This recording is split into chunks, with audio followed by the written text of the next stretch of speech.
John and Anatolia used to fly from Harare to London. John always imagined himself and his wife to be featured in a news story, along with the missing black box, a radio recorder, and inclement weather conditions.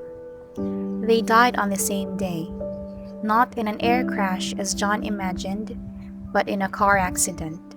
A drunk CEO who was speeding hit a pothole and lost control of his car. At Rotten Row, the CEO bribed the magistrate with $500 and the prosecutor with $300. The magistrate fined him with $200 and said that his remorse was sincere. 6 months later, he had another car accident and he paid another bribe. His remorse was again sincere. His life went on. Life went on too for the children that Anatolia and John left behind, his son Jack and her daughter Manatsa. John was an orphan and grew up with a desire of knowing his identity, but it was hard and impossible. 2 lines in a book helped him cope with this struggle. He used to scribble on his hand the words, "What matters is what came before. Now with myself, I will begin and end." His unknown and untraceable roots made it easy for him to give up his British citizenship for Africa, a mythical place for John. Anatolia was not pleased with this decision. She said, "Everyone wants UK citizenship, and you go and try to give up yours?" John used to tell Jack about Jack's mother. They grew up in the same orphanage and married each other until she died and remarried with Anatolia. But he stopped talking about her because Anatolia was the jealous type. Thus, Jack only knew her as the woman smiling in the picture frame. With the death of John and Anatolia, Manatsa and Jack were orphans. Manatsa was allowed to stay with her grandmother in Chitungwiza, but Jack had to stay in their old house in Greendale. Anatolia's brother decided on this because Jack was not blood related. He also thought about the businesses they could start in their old house. That was until they discovered that John and Anatolia left nothing but the children. They planned to leave Jack in an orphanage, but the grandmother insisted to take care of Jack, saying that an orphanage is no place for a child. Jack ended up staying with her sister Manatsa and her grandmother in Chitungwiza. Jack was silent because he was not good in Shona. The grandmother always tried. With her limited vocabulary, she tried to communicate with Jack. Yes, nice, yes, yes, very good, yes, nice, yes, very good.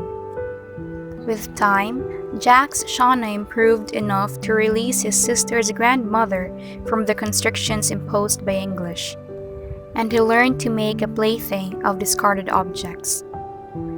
Jack wanted to see someone like him. People told him about Madzibaba Bob. Jack went to Madzibaba Bob's place, and Madzibaba Bob asked Jack, and haltingly, Jack gradually told him about his family. Madzibaba Bob said, "You are British, you know. You have another home." "I have a home," Jack said. Jack continued to visit Madzibaba Bob's place.